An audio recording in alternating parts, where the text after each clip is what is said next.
வணக்கம் ஐயா. ஓ நமச்சிவாய. வணக்கம்ப்பா. இந்த யோக முத்ரா எப்படி செய்யறதுன்னு எங்களுக்கு இன்னைக்கு சொல்லி தரீங்களா? யோக முத்திரையில் ஒன்று மூச்சு பயிற்சி, தசை பயிற்சி மற்றும் உள்ளூர் போல கட்டுப்படுத்து. அதுக்கு அடுத்து நம்ம செய்முறைகள். இப்போ செய்முறையும் போது நம்ம 2 காலை நீட்டிக்கிறணும். நீட்டிட்டு பத்மாசனத்தில் வந்து உட்காரணும்.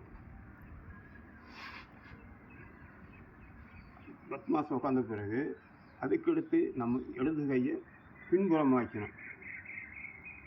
முதுகு பக்கம் பின்புறம். அதே மாதிரி வலது கையை பின்புறம் வச்சு மேல் பக்கம் இடது பக்கம் இது கீழே இருக்கணும்.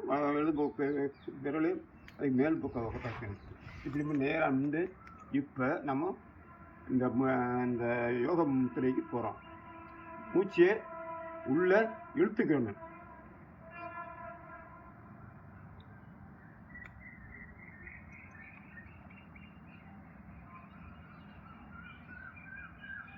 நிமிரும் போது காற்றை உள்ள இழுக்கணும்.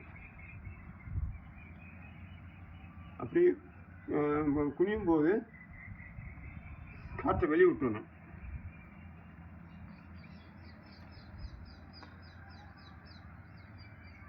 மூக்கும் நெற்றியை தரைப்படணும்.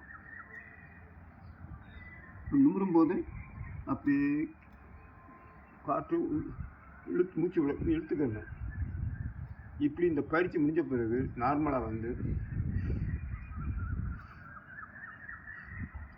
ஒரு நாளைக்கு காலையிலையும் மாலையிலையும் ஒவ்வொரு 10 செகண்ட் இல்லை 20 செகண்ட் இப்படி ஒரு 6 முறை சேர்ந்தால் உடல் ஆரோக்கியத்தை கொடுக்கும். இதோட பலன்கள் நம்ம இந்த முதுகெலும்பானது செங்குத்தாக இருக்கும். 2வது நம்ம நுரையில் இருக்கக்கூடிய நாசக்கிருமிகள் பூரா வெளியேற்றும். அதே மாதிரி இது தசை நார்கள் இந்த குடலுக்குள்ள இந்த வயிற்று பக்கத்து பகுதியில் இருக்கிறது பூரா கல்லீரல், மண்ணீரல், கணையம் இது பூரா நார்மலாக வேலை செய்ய ஆரம்பிச்சிடும். 2 மடிக்கிறதுனால நம்மளுடைய உடலுக்கு ஆரோக்கியத்தை கொடுக்குது. நன்றி ஐயா. தேங்க்யூ ஐயா. ஓ நமச்சிவாய. வணக்கம்மா. மகாமுத்ரை எப்படி செய்யறதுன்னு எங்களுக்கு சொல்லி காமிக்கிறீங்களா? மகா என்றால் பெரிது என்று பொருள். மகா என்றால் மகா முத்திரை என்றால் மூடுதல் பொருள். இப்போ வந்து வஜ்ராசனத்தில் உட்காரணும். உட்காரும்போது வஜ்ராசனத்தில் உட்காரும். வஜ்ராசனம் உட்காரும்போது இடது கால் கட்டை விரல் மேலே வலது கால் கட்டை விரல் அப்படி இருக்கணும். அதற்கு பிறகு நம்ம இடதை பின்புறமாக வரணும். முதுகெலும்பு பின்புறம் அது வலது இடது பின்புறம் வரணும். இது வந்து நம்ம மேலே வச்சு இந்த பெருவிரல் டச் ஆகணும். டச்சா அப்படியே நம்ம புஷ்ட்டு வரோம். காற்றை உள்ளே வெளியே விட்டுட்டு அப்படியே தரையை போய் தொடரும்.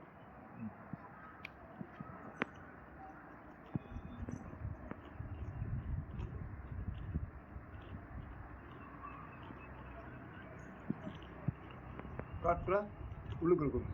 அதே மாதிரி குனியும் போது காற்றை வெளியே விடணும்.